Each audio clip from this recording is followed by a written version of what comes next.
नमस्ते दोस्तों, आज के लेक्चर सीरीज़ में आपका फिर से एक बार स्वागत है। आज constitution articles, amendments, constitutional amendments इस बारे में बात नहीं करेंगे। आज थोड़ा टॉपिक से हटकर फिलोसॉफी के बारे में, साइकोलॉजी के बारे में, दर्शन शास्त्र और मनोविज्ञान के बारे में बातें करेंगे। आज की बातें थोड़ी गहरी होंगी और ऐसी कुछ थेरीज़ के बारे में बात करेंगे जो आपको शायद अपने डे टू डे लाइफ में, अगर आप स्टूडेंट हो, कॉरपोरेट एम्प्लॉय हो, किसी भी सेक्टर में काम कर रहे हो, तो आपके लिए ये चीज़ें बहुत अहम होगी। आज का जो लेक्चर है वो एक स्टोरी फॉर्मेट में होगा। कोई नोट्स लिखने की कोई ज़रूरत नहीं है। आप ठीक से बैठिए और चीज़ों को समझिए, थेरीज़ क्या क्या है, और इस थेरीज़ को अपने लाइफ में इम्प्लीमेंट करने की कोशिश करिए अगर आपको पसंद आती है तो। और मैं चाहता हूँ कि आज के मेथड से या फिर आज के लेक्चर में आपके जीवन में एक बुनियादी समझ पैदा हो और उसके साथ आप चीज़ों को सही दृष्टि से देखने की शुरुआत करें। तो आज के लेक्चर का शीर्षक अगर मैं देना चाहूँ, आज के चैप्टर का माइंड मैप अगर मैं देना चाहूँ, तो शीर्षक यही होगा कि चीज़ों को पर्सनली कैसे न ले। हमारे समाज में और आए दिन हमारे साथ ऐसी हज़ारों घटनाएं होती रहती है जो हमको लगता है कि ये तो मुझे साजिश, मेरे पीछे साजिश, लोग साजिश कर रहे हैं और सिर्फ मुझे टारगेट किया जा रहा है। कॉर्पोरेट लाइफ में हो तो आपके साथ ये डेली होता ही रहेगा, या फिर किसी भी क्षेत्र में आप चले जाओ, आपके साथ ये दिक्कतें हमेशा होती रहती है कि मुझे पर्सनली टारगेट किया जा रहा है। या फिर आपके इस समाज में हज़ारों ऐसी चीज़ें होती है जो शायद आपके बारे में ना हो, लेकिन आपको लगता है कि ये समाज, ये पूरे जो लोग हैं वो मुझे साजिश करके मेरे साथ ही ऐसा क्यों कर रहे हैं। तो इसी शीर्षक को टाइटल बनाकर मैं आपके सामने कुछ थेरीज़ लाने की कोशिश आज करूँगा। अगर आपके लिए वो लाभदायक होती है तो इसमें मुझे बहुत खुशी होगी। अगर नहीं लाभदायक होती तो फिर मैं और प्रयास करूँगा कि आप तक ऐसी थेरीज़ मनोविज्ञान से लाने की कोशिश करूँ जो आपकी डे टू डे लाइफ को ईजी बना सके। मेरा मुख्यतः टारगेट होता है स्टूडेंट्स को लेकर, विद्यार्थी जीवन को लेकर। विद्यार्थी जीवन में ऑफलाइन क्लासेस में जब मैं लेता था तो ऐसी हज़ारों कहानियाँ मैं सुनाता था, और मुझे जब मैंने कहानी सुनाई तब मुझे लगा कि बच्चों का मनोविज्ञान में, साइकोलॉजी में इंटरेस्ट बढ़ता हुआ दिखता है, क्योंकि साइकोलॉजी की प्रॉब्लम्स या फिर थेरीज़ ऐसी थेरीज़ होती है जो हमें डे टू डे लाइफ में बहुत हेल्प करती है अगर हम उसको ठीक से समझ ले तो। आज के चैप्टर को शुरुआत करते हैं और समझने की कोशिश करते हैं, कहानी के माध्यम से समझने की कोशिश करेंगे। कहानी भारत की है, भारत के एंशिएंट टाइम की है, गौतम बुद्ध की कहानी है। उस कहानी के माध्यम से थोड़ा आज के कॉन्टेक्स्ट को हम समझने की कोशिश करेंगे। तो एक बार हुआ ऐसे कि भगवान बुद्ध के पास एक उनका भिक्षु आया। उस भिक्षु को लगा कि मैंने अब तक भगवान से जितनी भी शिक्षा अर्जित की है उसका अब वक्त आ गया है कि उसको मैं समाज के हर सिरे में जाकर उसका प्रचार प्रसार करूं। अगर भिक्षु हो, स्टूडेंट हो, तो आपको तो लगता है, कहीं ना कहीं लगता है कि मेरे गुरु का नाम होना चाहिए। नाम हो ना हो, पर मुझे जो शिक्षा मिली है वो समाज के सामने मैं रखूं, ऐसी भावनाएं तो आती ही रहती है। उस भिक्षु को भी आई। वो भगवान बुद्ध के सामने गया और उनको ये बताई, उस अपने मन की बात बताई कि उन्होंने बताया कि मैं चाहता हूँ कि भारत के अन्य क्षेत्र में जाकर मैं आपकी शिक्षा का प्रचार प्रसार करूँ। भगवान ने कहा कि यार ठीक है, तुम चले जाओ, लेकिन उससे पहले मेरे 3 सवाल का जवाब देते जाओ। अगर तीनों सवाल के जवाब ठीक से दिए तो फिर मैं तुम्हें जाने की अनुमति देता हूँ। गौतम बुद्ध थे, भगवान थे, तो उनको मालूम था कि अपने शिष्य को क्या क्या सवाल करने चाहिए और सवाल के जवाब क्या क्या आएंगे, वो पूर्णतः ज्ञात थे। पर परीक्षा का समय था तो भिक्षु एकदम सिकुड़ कर बैठ गया। उसने कहा कि हाँ, पूछिए जो सवाल पूछने। तो अब कॉन्वर्सेशन हो रहा है गौतम बुद्ध में और उनके शिष्य में। बुद्ध ने कहा कि जिस समाज में तुम इनलाइटमेंट की बातें करने जा रहे हो, जिस समाज में तुम समाज नियमों को मद्देनज़र रख के बात करोगे, ऐसे समाज में ये समस्याएं बहुत आती है। भगवान के साथ भी आई। इसलिए उनके निजी अनुभव से उन्होंने कहा कि जिस समाज में तुम जाओगे तुमको बहुत ज़्यादा हरेसमेंट की जाएगी। अगर तुम, मुख्यतः ऐसे होता है ना, इतिहास में ऐसे कई ऐसे किरदार हैं, जैसे गैलीलियो हो गया। गैलीलियो को चर्च की माफ़ी मांगनी पड़ी क्योंकि उसने कहा कि पृथ्वी इस इसका सेंटर नहीं, यूनिवर्स का सेंटर नहीं है। सन के अराउंड पृथ्वी रिवॉल्व करती है और ये सन भी जो है एक गैलेक्सी के रोटेशन में है, गैलेक्सी किसी और पूर्ण ब्रह्मांड के रोटेशन में है। ऐसी चीज़ें उस वक्त गैलीलियो कह रहा था। तो चर्च ने कहा कि ऐसी मान्यता, ऐसी चीज़ें बहकी बातें मत करो। हालांकि वो सही था, लेकिन फिर भी चर्च ने कहा कि ऐसी चीज़ें हम नहीं चलाएंगे। तो गैलीलियो को माफ़ी मांगनी पड़ी। गैलीलियो ने बहुत रोचक माफ़ी मांगी थी, उसके बारे में कभी और चर्चा करेंगे। लेकिन गैलीलियो हो गया, अल्बर्ट आइंस्टाइन, सोक्रेटिस, प्लेटो, एरिस्टोटल, ऐसे ऐसे कई दार्शनिक है जो जिसने जिसने समाज के नियमों के विपरीत कुछ भाष्य किया, तो उनको तो समाज ने कंठित किया। एक एक सीरीज़ आई थी जिसमें एक डायलॉग था, मेरा बहुत निजी फेवरेट डायलॉग है, उसमें असुर शायद उसका नाम था। उस सीरीज़ ने कहा था कि मानव समाज की सबसे प्रथम प्रतिक्रिया धिक्कार है जब उसकी मान्यताओं पर प्रहार किया जाए। तो जब जब इंसान को कोई भी परमात्मा होता है या फिर कोई भी फिलोसोफर जो बहुत पहुंच चुका है, उस जिसने सिद्धि प्राप्त कर ली है, ऐसे फिलोसोफर जब जब इस समाज को उठाने की कोशिश करेगा, जब जब उनको नींद से, गहरी नींद से अवेयरनेस में लाने की कोशिश करेगा, तब तक ये समाज उसको हैरेसमेंट, हर बार तो नहीं लेकिन हाँ मूलतः ऐसा होता है कि भगवान उनका शिष्य ही था, तो भगवान को लगा कि क्यों ना ये बाहर जाकर इसका हैरेसमेंट ना, उसको दुख ना पहुंचा सके कोई, तो ये चिंता तो गुरु को होती है, भगवान को भी थी। बहरहाल, तो सबसे पहला सवाल किया कि जिस क्षेत्र में तुम जा रहे हो उसमें ऐसी संभावनाएं बहुत ज़्यादा है कि तुम्हारा हरेसमेंट हो, तुम्हें लोग गाली दे, तुम्हें लोग मारे, तो क्या हो अगर, सबसे पहला सवाल किया कि क्या हो अगर लोग तुम्हें गाली दे।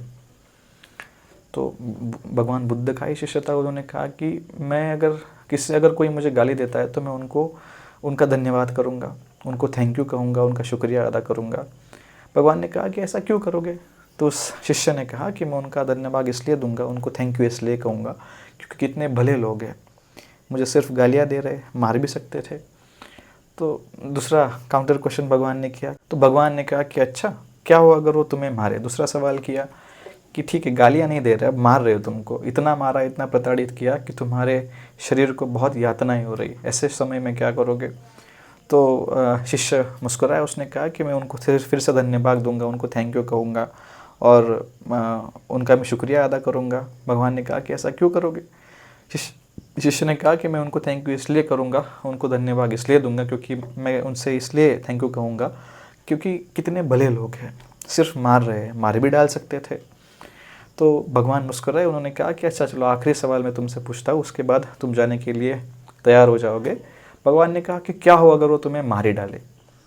तो शिष्य ने कहा कि मैं फिर भी उनको धन्यवाद दूंगा, उनको थैंक यू, उनका शुक्रिया अदा करूंगा क्योंकि इस संसार से, मोह माया का जो संसार है, इससे मुझे मुक्ति मिली और इन भले लोगों ने इतने मुझे मार कर या फिर इस संसार से मुक्ति देकर भगवान के पास वो मुझे भेज रहे, इस संसार से मुक्ति देने के लिए मैं उनको थैंक यू कहूँगा।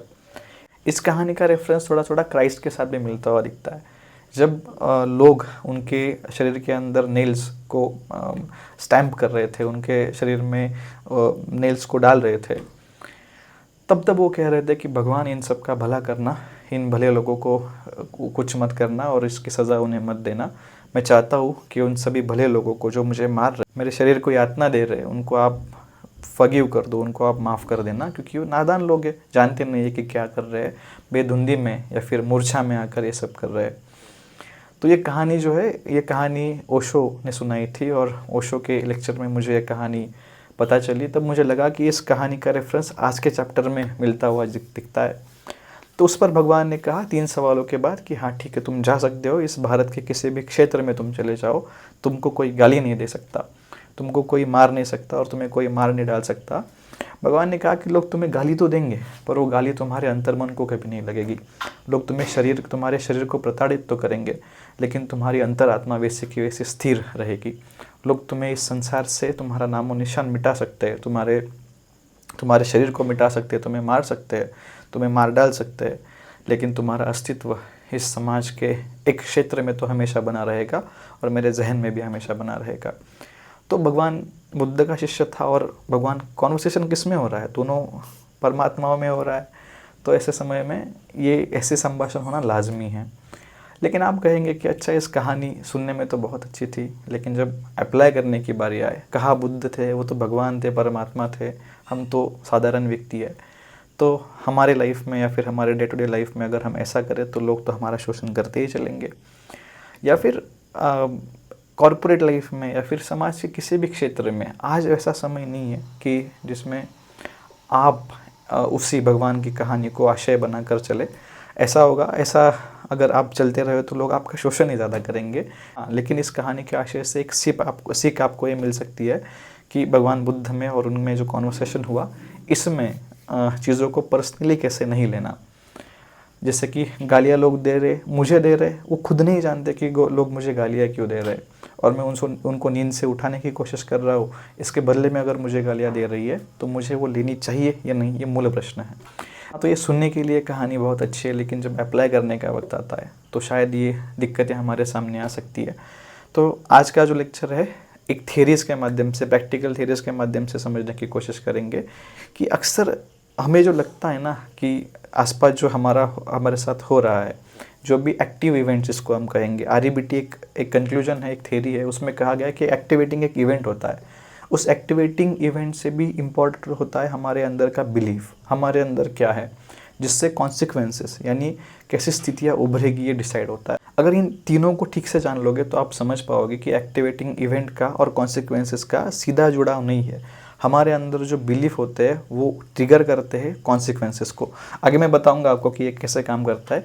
फिलहाल के लिए इतना समझ लीजिए कि REBT एक थ्योरी है जिसमें मुख्यतः चीज़ों को पर्सनली कैसे नहीं ले, इसके बारे में चर्चा की गई है।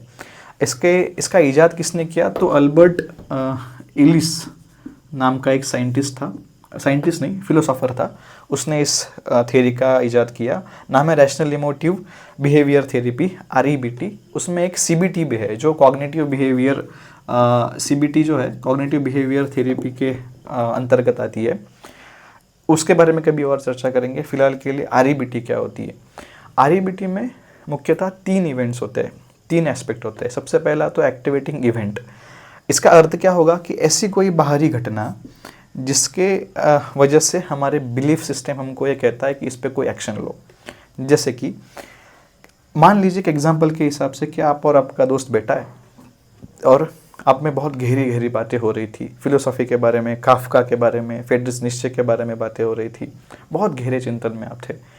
लेकिन उसी वक्त आपने कुछ बात कही और उस दोस्त को किसी का फ़ोन आया, वो फ़ोन में उसने देखा और वो तुरंत बीच कॉन्वर्सेशन को छोड़ के बाहर चला गया।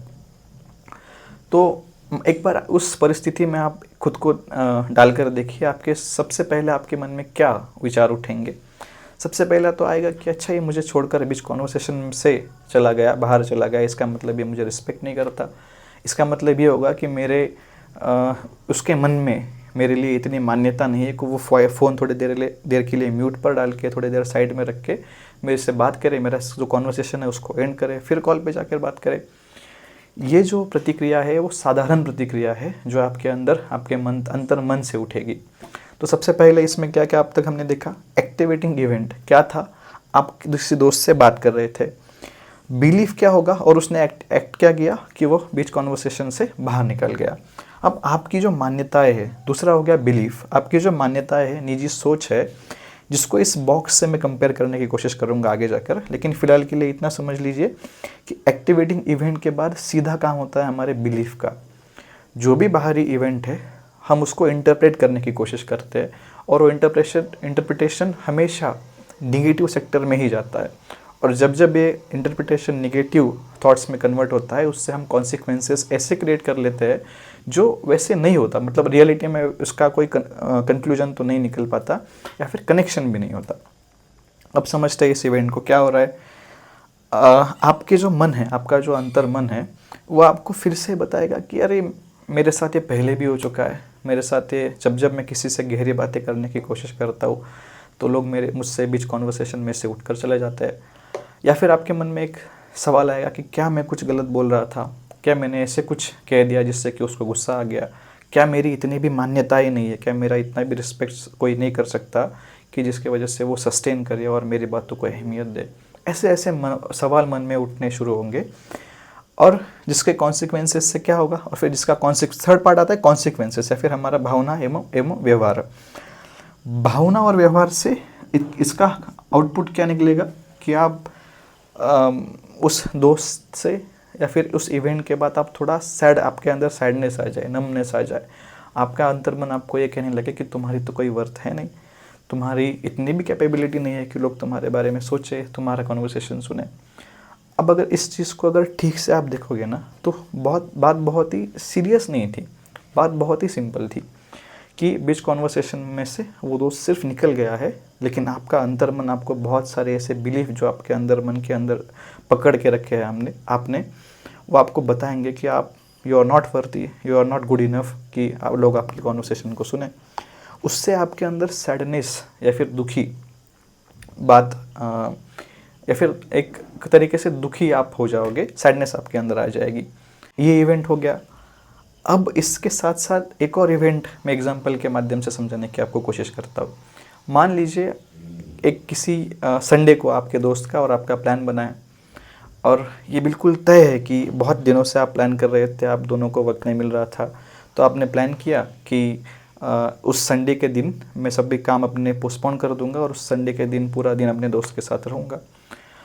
अब फ्राइडे को उसका फ़ोन आता है कि जो प्लान्स आपने पहले ही सब कुछ प्लान पोस्टपोन करके रखे हैं, अपने प्रायोरिटी उसको दे रखी है। अब उसका सैटरडे को या फिर फ्राइडे को फ़ोन आता है और वो कहता है कि यार सॉरी मैं नहीं आ पाऊँगा, मेरी कुछ निजी काम है या फिर मेरी कुछ समस्या है जिसकी वजह से मैं नहीं आ पाता। कुछ उसने एक्सक्यूज़ दे दिए, बीमार हूँ, बुखार हो गया है, जिससे आमतौर पर लड़के करते हैं ना ट्रिप्स को जाने से पहले कि यार मैं तो नहीं आ सकता, मेरे अंदर घर के अंदर क्राइसिस चल रहा है, मैं बीमार हूँ, एक्सेट्रा एक्सेट्रा। और गोवा का प्लान तो बहुत लकी होंगे वो लोग जिनका गोवा का प्लान सक्सेसफुल हुआ होगा और जिनके ग्रुप में ऐसे एक्सक्यूज़ देने वाले दोस्त नहीं होंगे। बहरहाल, तो इवेंट क्या हुआ कि आपके दोस्त का प्लान था, एक्टिवेटिंग इवेंट क्या हुआ कि आपके दोस्त का प्लान था, लेकिन फ्राइडे को सैटरडे को अगर उसने कहा कि मैं नहीं आ पाऊँगा। अब आपके अंदर से फिर से कुछ भावनाएं उठी। आपके अंदर से क्या उठा कि यार मैंने तो उसके लिए सब करके रखा था, प्लान पोस्टपोन करके रखा था और फिर भी उसको इतनी भी अहमियत नहीं है कि मैंने उसके लिए पोस्टपोन किया, वो कैसे मुझे सैटरडे को आकर ना कह सकता है। तो आपके अंदर से फिर से एक जो चीज़ें आपने पकड़ के रखी है उसको फिर से आपका मन अंतर्मन आपको कहेगा कि ऐसे ऐसे, अच्छा उसने भी मुझे धोखा दिया, जैसे पिछले वाले दोस्तों ने मुझे धोखा दिया था, इसने भी मुझे धोखा दे दिया। आउट ऑफ नोवेयर आप किसी ऐसे पिछले इवेंट पर उसको लेकर चले जाओगे जिससे आपके दोस्त में और आप में जितनी गहराई थी, जितनी दोस्ती थी, वो सब खत्म हो जाएगी और आपको अंतर्मन अंदर से ही दुखी या फिर सैडनेस आपके अंदर आनी शुरू हो जाएगी। पता नहीं क्या क्या थॉट्स आएंगे, उन थॉट की वजह से आपकी फिजिकल हेल्थ, मेंटल हेल्थ ख़राब होती चली जाएगी। अब आइए जानते हैं इस जो दो एग्जाम्पल है उसको थोड़ा अलग एस्पेक्ट से समझने की कोशिश करते हैं। लेकिन उससे पहले हमने अब तक RABT बिहेवियर में क्या क्या सीखा। RABT जिसका नाम था रैशनल इमोटिव बिहेवियर थेरेपी, जिसका और एक पार्ट भी है जिसको हम CBT कहते हैं, कॉग्निटिव बिहेवियर थेरेपी कहते हैं। लेकिन फ़िलहाल के लिए तर्कसंगत भावनात्मक व्यवहार यानी कि RABT इस थेरी के बारे में हम चर्चा कर रहे थे। उसमें मुख्यतः ABC, एक्सीलेटर ब्रेक क्लच होता है ना, वैसे ही ABC है। ए क्या है? ए एक्टिवेटिंग इवेंट है जिसके वजह से आपके अंदर ऐसी भावनाएं उठनी शुरू हो जाएगी। एक्टिवेटिंग इवेंट आपके बिलीफ को टर्न आउट करेगा कि आपके अंदर से वो बिलीफ बाहर निकल के आए और मुख्यतः वो बिलीफ वैसे ही होंगे जिसको आपने चाइल्ड मतलब बचपन से उनको संभाल के रखा है। अब अल्बर्ट इलिस जो था उसने कहा कि ABC तो ठीक है, एक्टिवेटिंग इवेंट, बिलीफ और कॉन्सिक्वेंसेस तो ठीक है, लेकिन इसको सॉल्व करने के लिए D और E भी है। ठीक है, D क्या होगा? D जो है डिस्प्यूटेशन हो गया। इसका मतलब क्या हुआ? डिस्प्यूटेशन में अल्बर्ट इलिस ने कहा कि इंटरप्रिटेशन करना चाहिए। कैसे? इस एग्जाम्पल के माध्यम से समझते हैं। तो आइए मैं आपको फिर से उसी एग्जाम्पल में लेके चलता हूँ जहाँ पे आपका दोस्त आपको छोड़ के चला गया था 20 कॉन्वर्सेशन में से। तो आपके बिलीफ ने कहा कि आप तो you are not worthy, you are not good enough कि लोग तुम्हारी रिस्पेक्ट करें, और जिसके कॉन्सिक्वेंस में आप दुखी होने वाले थे। आप वहाँ से उठने ही वाले थे, उस जो रूम था, जिस रूम में आप बैठे थे या फिर जहाँ पे जिस कैफ़े में आप बैठे थे उससे बाहर निकलने ही वाले थे कि फिर तभी आपका दोस्त फिर से वापस आ गया। वो आकर बैठा कि यार, उसने कहा कि यार सॉरी, मैं बीच कॉन्वर्सेशन में से ही निकल गया, लेकिन मेरी ये मंशा नहीं थी। और उसने आपको सिनेरियो बताया। उसने कहा कि मेरे पिताजी का, मेरे फादर का और फैमिली मेम्बर, किसी फैमिली मेम्बर के टेस्ट के रिपोर्ट्स आने वाले थे और पूरी फैमिली बहुत ज़्यादा डिप्रेस थी, बहुत ज़्यादा चिंतित थी कि रिपोर्ट्स में क्या आएगा। तो इसलिए उसी वक्त डॉक्टर का मुझे फ़ोन आया तो मुझे सब ट्रिगर हुआ। उसकी वजह से मैं यहाँ से भी बाहर जाकर मैं चिंतित हो गया कि रिपोर्ट्स क्या आएंगे। लेकिन अब मैंने डॉक्टर से बात कर ली है, रिपोर्ट बिल्कुल नॉर्मल है और कुछ दवाइयों के देकर मेरे पिताजी की या फिर मेरे भाई की जो भी बीमारी है उसको ठीक किया जा सकता है। अब इस कंडीशन में वो व्यक्ति वापस आया तो आपको समझ में आ गई चीज़, लेकिन क्या होगा अगर वो व्यक्ति फिर से वापस आने के पहले आप वहाँ से निकल जाओ, तो मिसअंडरस्टैंडिंग क्रिएट होगी, और वो मिसअंडरस्टैंडिंग इसी बिलीफ से निकलेगी जो आपके अंदर रूटेड थे। दूसरे वाले केस में जब आपका दोस्त था, उस दोस्त ने भी वैसे ही कारण बताया जो लीगल, आपको उसके बाद लगा कि उसका फ़ोन आया मंडे को, उसने कहा कि यार थोड़ी प्रॉब्लम हो गई थी, फैमिली मेम्बर्स के साथ मुझे बाहर जाना पड़ा और इसके लिए मैंने प्लान कैंसिल कर दिया, लेकिन कोई बात नहीं, मैं फिर से एक बार लीव अप्लाई कर देता हूँ, फिर से सैटरडे को चलेंगे या फिर किसी ऐसे वर्किंग डे में मैनेज करने की मैं कोशिश करता हूँ। उसने बहुत खेद से आपसे कहा, आपको लगा कि नहीं यार उसकी प्रॉब्लम जेन्युइन थी और हमारे मूवी जाने से बेहतर उसका उस वक्त वहाँ पे होना, फैमिली के साथ होना या अन्य दोस्तों के साथ होना ज़रूरी था।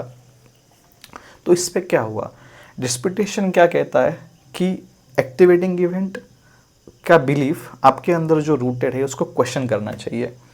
कि डिस्प्यूटेशन में क्या होगा कि आप बिलीफ को क्वेश्चन करोगे। बिलीफ का क्वेश्चन कैसे करोगे कि अरे जो हुआ मेरे साथ, क्या सच में उसमें मेरी गलती है?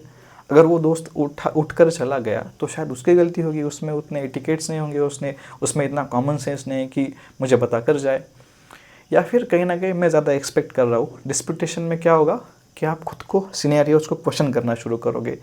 कॉन्सिक्वेंसेस, बिलीफ को मान नहीं लेना है। जो भी हो रहा है आपके अंदर एक्टिवेटिंग इवेंट के बाद, जो बिलीफ आपके अंदर मन में उठेंगे उसको पकड़ के नहीं रखना है, उसको सामने बिठा के क्वेश्चन करना है कि ऐसा क्यों हो रहा है। उससे क्या होगा, कॉन्सिक्वेंसेस क्रिएट नहीं होंगे। डिस्प्यूटेशन में हमेशा ही क्रॉस क्वेश्चनिंग का पार्ट जो चलता है। तो अभी तक जो मैं आपको समझा पाया हूँ फिर से एक बार रिवाइज कर लेता है ताकि मेमोरी में फिट हो जाए। सबसे पहले एक्टिवेटिंग इवेंट क्या है, दोस्त के साथ आप बैठे और बीच कॉन्वर्सेशन में से दोस्त निकल गया, जिसके बिलीफ या फिर जिसका बिलीफ के अंदर जो सेकंड पार्ट है वो आपके अंदर से एक आवाज़ उठने शुरू होगी कि I am not worth it, मेरे दोस्त को मेरी इतनी भी कदर नहीं है, मैं इतना बुरा हूँ क्या, काइंड के थॉट्स आपके अंदर उठने शुरू होंगे। फिर कॉन्सिक्वेंसेस ये होंगे कि आपका मन उठ जाएगा। एक अगर ये सीरीज़ में चलता रहा ना, ये हमेशा आपके साथ होता रहा, तो आपका फ्रेंडशिप में से, किसी भी रिलेशनशिप में से मन उठने लगता है, और जिसके कॉन्सिक्वेंसेस ये होते हैं कि आप किसी भी व्यक्ति के साथ, अगर फ्यूचर में आपके साथ ऐसा कोई व्यक्ति आए जो बहुत ही निपुण है, जो आपके लिए बहुत परफेक्ट चॉइस है, लेकिन फिर भी आप उससे रिलेट नहीं कर पाते क्योंकि आपके मन में बैकग्राउंड में ऑलरेडी कुछ चीज़ें चालू होती है। तो एक्टिवेटिंग इवेंट हुआ, दोस्त बाहर गया, बिलीफ जो आपके अंदर से उठे, कॉन्सिक्वेंसेस, आप सैड हो गए। उसके सोल्यूशन में अल्बर्ट इलिस ने कहा कि उसको क्वेश्चन करना है, उसको मान नहीं लेना है, बिलीफ जो भी होंगे उसको हर बार मान नहीं लेना है। दूसरा जो पार्ट है वो है रैशनल थिंकिंग, रैशनल अल्टरनेटिव्स, कि आपके मन को, आपके बिलीफ को बार बार ये बताते रहना है कि अच्छा वो निकल के गया है तो हो सकता है उसकी कुछ मजबूरी रही हो सकता है वो, अगर वो आ गया फिर से तो ठीक है, अगर नहीं भी आता, उस वाले केस में बात कर रहा हूँ मैं, कि ऐसा इवेंट हो गया जिसमें आपको क्लैरिटी नहीं मिली या फिर वो सच में आपके बीच कॉन्वर्सेशन में से उठकर वो चला गया। तो रैशनल अल्टरनेटिव्स में क्या होता है, ऐसे अल्टरनेटिव थॉट्स आपको अपने मन में लाने हैं कि ठीक है अगर वो उठकर चला भी गया तो उसमें उसका दुख है, हमारे जैसे गहरी बातें जो मैं कहने वाला था, मैं मोक्ष से बिल्कुल सामने ही खड़ा हुआ था, अगर वो मेरे साथ बैठ लेता तो मोक्ष को प्राप्त हो जाता। वो नुकसान तो उसका ही है, आपका तो कुछ नुकसान नहीं हुआ। तो डिस्प्यूटेशन में क्या करते हैं, आपके बिलीफ को आप क्वेश्चन करते हैं, लेकिन रैशनल अल्टरनेटिव्स में क्या होता है, आप उस बिलीफ को बदलने की कोशिश करते हैं। तो गाना भी आया था बहुत साल पहले कि इसमें तेरा घाटा मेरा कुछ नहीं जाता। तो अल्टरनेटिव थिंकिंग को अगर समझना हो तो वो लाइन बहुत अच्छा है कि इसमें तेरा घाटा, तो तू अगर नहीं बैठा तो इसमें तेरा घाटा, मेरा कुछ नहीं जाता, मेरे अंदर तो मोक्ष को और परमार्थ को पाने की शक्ति तो है, तू मेरे साथ नहीं बैठा, इसमें तेरी दिक्कत है। ठीक है, तो आज के लेक्चर को में RABT की हम चर्चा कर रहे हैं, और इस RABT के थ्योरी में मैंने सिर्फ आपको इतना बताया, एक्टिवेटिंग इवेंट होता है, बिलीफ होता है, कॉन्सिक्वेंसेस होते हैं जिसमें डिस्प्यूटेशन के माध्यम से बिलीफ को क्वेश्चन करना होता है, और अल्टरनेटिव, रैशनल अल्टरनेटिव्स के माध्यम से उस अल्टरनेटिव या फिर ऐसे कोई बिलीफ को आपको अल्टरनेट करना है कि ठीक है कुछ हुआ होगा, मैच्योरिटी के माध्यम से, या फिर ऐसे कहेंगे कि कुछ ऐसे अल्टरनेटिव देने हैं जो आपको लगता है कि ऐसा हो सकता है या फिर ऐसा हुआ होगा। जैसे कि मान लीजिए आप कार पार्क कर रहे हैं, मान लीजिए आप पार्किंग में हो और रास्ते पे पार्किंग ढूंढ रहे हो, आपको पार्किंग नहीं मिली, आप पहले से ही फ्रस्ट्रेटेड हो कि मुझे पार्किंग नहीं मिल रही है। अब पिछला जो आदमी है वो लगातार हॉर्न दे रहा है, लगातार उसको कहीं निकलने की बहुत जल्दी है। तो ऐसे वक्त में आपके मन में आएगा कि ये क्या पागल आदमी है, हॉर्न दे के उड़कर जाओगे क्या, कैसे जाओगे। तो आपके मन में ये आता होगा कि इसको मैं बाहर, गाड़ी से बाहर निकल कर अभी के अभी पीट दूँ। तो ये भाव आपके मन में उठने शुरू होंगे, इरिटेट होना आप शुरू हो जाएंगे। लेकिन उसी वक्त अगर डिस्प्यूटेशन के माध्यम से इस एग्जाम्पल को देखें, रैशनल अल्टरनेटिव्स के माध्यम से अगर देखें, तो सबसे पहले डिस्प्यूटेशन क्या करेगा, डिस्प्यूटेशन क्वेश्चन करेगा कि यार शायद दिक्कत होगी, या फिर मैं ही लेट कर रहा हूँ पार्किंग में लगाने में, मुझे पार्किंग नहीं मिल रही, या फिर मैं पार्किंग में गाड़ी ठीक से नहीं लगा पा रहा हूँ। रैशनल अल्टरनेटिव्स में क्या होगा कि भाई उसको भी कुछ इमरजेंसी हो सकती है, उसको भी तो कहीं मेडिकल में या फिर हॉस्पिटल इमरजेंसी हो सकता है इसका कोई वेट कर रहा है, उसको ऑन टाइम पहुंचना हो सकता है किसी कॉन्फ्रेंस के लिए वो लेट हो रहा, कुछ भी अल्टरनेटिव हो सकता है। तो ऐसे वक्त मैं एज ए मैच्योर पर्सन क्या करूँगा, अपनी गाड़ी साइड में लगाकर उसको जाने के लिए जगह दे दूँगा, ताकि जो संभावनाएँ बन सकती थी जिससे मैं हैप्पी, उसको बाहर निकल कर पीट दोगे तो फिर संभावनाएँ बहुत, कॉन्सिक्वेंसेस बहुत बुरे हो जाएंगे। तो जो गलत कॉन्सिक्वेंसेस होने वाले थे उसको मैंने प्रोहिबिट कर दिया, उसको मैंने स्टॉप कर दिया। तो अब तक जो हमने पढ़ा शायद उसके बारे में थोड़ी इन्फॉर्मेशन आपको, हेल्पफुल इन्फॉर्मेशन आपको मिली होगी। अब जो जिस बॉक्स के बारे में मैं बात करने जा रहा हूँ उससे पहले 2 सवाल है। सबसे पहले तो इस वाले एग्जाम्पल में अगर आपको हर बार कोई नज़रअंदाज कर रहा है तो मैं हर बार ये नहीं कहूँगा कि लोगों की गलती है, कई बार ऐसा हो सकता है कि आप में भी कुछ गलतियाँ हो। तो ऐसे अगर आपके साथ 10 बार, 15, 20 बार हमेशा ऐसे होता है तो कहीं ना कहीं बैठकर खुद को ये सवाल पूछने की ज़रूरत है कि मेरे साथ ये हर बार क्यों होता है, ऐसी क्या चीज़ है जिसके वजह से लोग मुझे इग्नोर करने की कोशिश करते हैं। कुछ भी हो सकता है, नार्सिसिस्ट बिहेवियर हो सकता है, या फिर ऐसी कोई बातें आप लोगों से कह दें जिससे वो नाराज़ हो जाए, हज़ारों रीज़न हो सकते हैं। तो हमेशा ये मानकर नहीं चलना है कि गलती हमेशा उनकी ही है। RABT को, या फिर आज के लेक्चर से बाहर निकल गए कि हाँ RABT हमको सर ने सिखाया है और इस लेक्चर में हमने ये सीखा कि दूसरों की गलती होती है, हमारे हमेशा गलती नहीं होती। तो हमेशा ऐसा ज़रूरी नहीं है। अगर बिहेवियर और लोगों के इवेंट्स, एक्टिवेटिंग इवेंट्स आपके साथ हर बार वही होते हैं, वही पैटर्न में फॉलो होते हैं, तो शायद कहीं ना कहीं खुद को भी क्वेश्चन करना बहुत ज़रूरी है कि कहीं मेरी तो गलती नहीं है। उस बिलीव को स्ट्रॉन्ग नहीं होने देना है। दूसरा, अगर आपके साथ ये इवेंट्स कभी 1-1.5 साल में एक बार होता है तो फिर इस वाले केस में सबसे पहला सवाल खुद से पूछना है कि क्या होता है, मुझे क्या चाहिए, मैं हैप्पी, मतलब खुश रहना चाहता हूँ या फिर मुझे सही होना चाहिए। अब मेरी निजी लाइफ में बहुत मुझे ऐसे लोग मिलते हैं कि जो बहुत श्योरली जो चीज़ें बहुत गलत होती है वो इतने कॉन्फिडेंस के साथ कहते हैं कि मुझे कई बार गुस्सा आ जाता था। सबसे अब तो नहीं आता, उससे पहले कई बार ऐसा होता था कि मैं उनको बिठा के समझाओ कि ऐसे ऐसे नहीं होता, मैं उनको क्लैरिटी देने की कोशिश करता था, उनको एक्सप्लेन करने की कोशिश करता था। लेकिन फिर हमारे एक गुरु थे, उन्होंने मुझसे कहा कि देखो, या तो तुम सही हो सकते हो या तो तुम खुश हो सकते हो। अगर दोनों करने की कोशिश करोगे तो डिप्रेशन तुम्हारा ही होगा, एंग्जाइटी तुम्हारी ही बढ़ेगी और टेंशन तुम्हें ही आएगा। लोगों को सही करने की ज़रूरत नहीं है, खुद जान लो, खुद तक ही रखो। अगर किसी ज्ञान को तुम जान लेते हो ना और कम आयु में जान लेते हो तो ये बहुत आपके अंदर संभावनाएं होती है कि कैसे मैं सब जगत को अपने फिलोसॉफी के बारे में बता दूं, कैसे मैं लोगों को एजुकेट कर दूं और कैसा मैं नाम कमा लूं। जो हुआ था गौतम बुद्ध के जो भिक्षु थे उनके साथ भी वही हुआ था कि कैसे मैं जाकर, लेकिन वो परमात्मा के साथ रहने वाले आदमी थे, हम तो साधारण व्यक्ति है। तो मेरे साथ ये होता था। इसका सॉल्यूशन मैंने आपको यही बताया कि या तो सही हो सकते हो या तो खुश हो सकते हो, दोनों भी पॉसिबल है, लेकिन उसके लिए आपका फ्रिक्शन आपका ही होगा, घर्षण आपका ही होगा।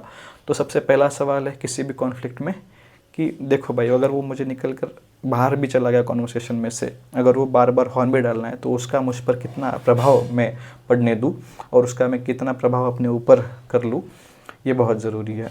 तो ये 2 सवाल हमेशा अपने आप से पूछिए। तीसरा जो है, जिस बॉक्स के बारे में बात कर रहा हूँ, अब बॉक्स जो है बिलीफ का एक्सटेंशन है, ठीक है। जिस बिलीफ की हमने बात की ना कि कोई भी एक्टिवेटिंग इवेंट होगा आपकी लाइफ में, अब आने वाले कुछ दिनों में हज़ारों एक्टिवेटिंग इवेंट्स होंगे जिसको आपको ऐसा लगेगा कि ये मुझे मेरे अंदर के बिलीफ्स को शायद टारगेट कर रहे हैं। तो उस वाले केस में एक बार कॉन्सेंट्रेट करना कि वो बिलीफ कैसे है। जैसे इस वाले एग्जाम्पल में आपके अंदर जो भावनाएं उठी वो मूलतः वही भावनाएं थी जो आपको आपके बचपन से, चाइल्डहुड ट्रॉमास, जो सबसे पहला पॉइंट मेरा था कि चाइल्डहुड ट्रॉमास या फिर बचपन के जितने भी ट्रॉमास होंगे कि लोग तो मुझसे ध्यान नहीं देते, लोग तो मेरी तरफ बिल्कुल ही ध्यान नहीं देते, लोग तो मेरा कहा सुनते ही नहीं है। तो ये ऐसे ही इवेंट है, सीरीज ऑफ इवेंट्स वैसे ही होते हैं, बिलीफ वैसे ही होते हैं जो मुख्यतः आपको उस बॉक्स में, तो उस बॉक्स को मैं क्या कहूँगा कि बिलीफ का बॉक्स कहूँगा, कि ऐसे ऐसे बिलीफ आपके अंदर आपने पकड़ के रखे हैं जो आपके चाइल्डहुड से, बचपन से ही आपके साथ चल रहे। आपने कभी भी अपने अंदर के उस बॉक्स को कभी टटोला नहीं, कभी उसके अंदर झाँका नहीं।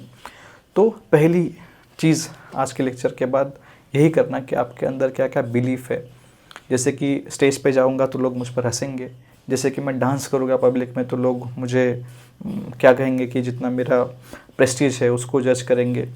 अगर मैं ऐसा कोई काम करता हूँ जिसके वजह से लोग मुझे जज करें, कहते हैं कि 4 लोग तुम्हारी तरफ देखते रहते हैं, हमेशा देखते रहते हैं, तो वो 4 लोग जो कहते हैं जिसके वजह से एक्टिवेटिंग इवेंट होता है, क्या वो बिलीफ मेरा खुद का है? क्या वो सच्चाई है कि अगर स्टेज में जाऊंगा लोग हंसेंगे तो हंसने दो? ये अच्छी बात है कि लोग हंसते हैं, तो किसी के तो हम काम आ रहे हैं। अगर हम हमारी वजह से किसी की आयु बढ़ रही है तो अच्छा, अपने आप में अच्छा विषय है। तो सबसे पहले अगर मैं बिलीफ बॉक्स के बारे में आपको समझाना चाहूँ तो उस बिलीफ बॉक्स में वैसे ही चीज़ें होती है जिसको हम पकड़ कर रखते हैं, और तुरंत ऐसी कोई इवेंट होती है जैसे कि आपको कोई इग्नोर करता है, जैसे कि आपको कोई गाली देता है, जैसे कि आपको कोई टीज़ करने की कोशिश करता है, आपकी इंसल्ट करने की कोशिश करता है। बिलीफ बॉक्स में जितनी भी संभावनाएं हैं, जितनी भी भावनाओं को आपने पकड़ कर रखा है, वे सभी भावनाएं उसी तुरंत बाहर आना शुरू हो जाती है और आपके मन को, आपके कॉन्शियसनेस को हमेशा बताती रहती है कि ये तुमने गाली दे रहा है, इसका मतलब ये तुम्हें रिस्पेक्ट नहीं करता। सीरीज़ में घटनाएँ घटती है। तो आज के बाद घर जाने के बाद सबसे पहला काम यही करना कि बिलीफ बॉक्स जो आपके अंदर है, जिसको आपने बहुत बचपन से पकड़ के रखा है, उसको एक बार क्वेश्चन करना। और एक्टिवेटिंग इवेंट जब भी हो तो एक सवाल खुद से पूछना कि क्या ये एक्टिवेटिंग इवेंट और उसके बिलीफ में, उसके रीज़न में जो भी मेरा मन मुझे जो भी तर्क दे रहा है, क्या ये सुसंगत है, क्या ये सही है, या फिर ये ऐसा इवेंट है जो या फिर ये बिलीफ क्या सच है। ऐसे हज़ारों सवाल आपके मन में अंदर आएंगे। तो ऐसे सवाल आपको खुद से ही पूछने हैं ताकि REBT थ्योरी का आपको अच्छे से इम्प्लीमेंट लाइफ में आप कर सको। तो अब तक मैंने जितनी भी चीज़ें बताई उससे मैं क्या साध्य करना चाहता हूँ, तो सबसे पहले अगर आप स्टूडेंट हो तो आपकी निजी लाइफ में हज़ारों ऐसे इवेंट्स आएंगे जो आपको एक्टिवेटिंग इवेंट्स की तरह दिखेंगे। आपका मन हमेशा आपको ये तर्क देने की कोशिश करेगा कि इस पर कुछ एक्शन लो, लेकिन तभी उस वक्त अपने मन को पकड़ के रखना है, अपने बिलीफ को पकड़ के रखना है और पूछना है डिस्प्यूटेशन के माध्यम से कि क्या ये सही है, क्या ये जो इवेंट हुआ उसके बदले में मेरा मन जो मुझे बिलीफ दे रहा है, जो भी मुझे तर्क दे रहा है, क्या ये तर्क लॉजिकल है, क्या ये तर्क संगत है? अगर है तो ठीक है, अगर नहीं है तो अभी के अभी उसको मैं छोड़ दूंगा।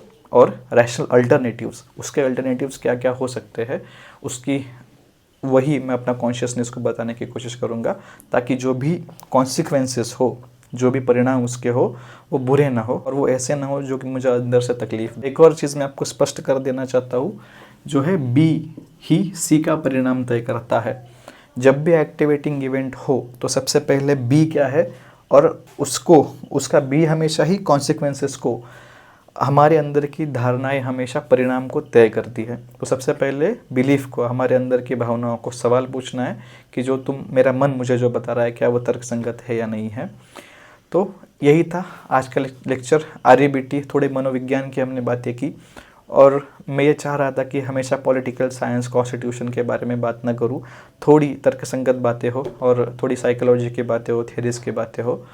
तो मैं अपेक्षा करता हूँ कि इसका आपके निजी जीवन में आपको इसका फ़ायदा मिलेगा, और मेरी अपेक्षा है कि इस थ्योरी का इम्प्लीमेंट आप अपने निजी जीवन में करेंगे और इससे आपको कुछ फ़ायदा हो। तो आज का जो लेक्चर था वो चीज़ों को पर्सनली कैसे न ले इसके बारे में था, जिसमें हमने REBT की मेथड देखी। ऐसे ही अन्य विषयों में अगर आप इंटरेस्टेड हो, अगर आप चाहते हो कि आप तक ये बातें पहुँचे, साइकोलॉजिकल, फिलोसॉफिकल चीज़ों पे चर्चा हो, तो कमेंट बॉक्स में हमें बताइए। तब तक के लिए स्टडी करते रहिए। मिलते हैं अगले लेक्चर में। Thank you.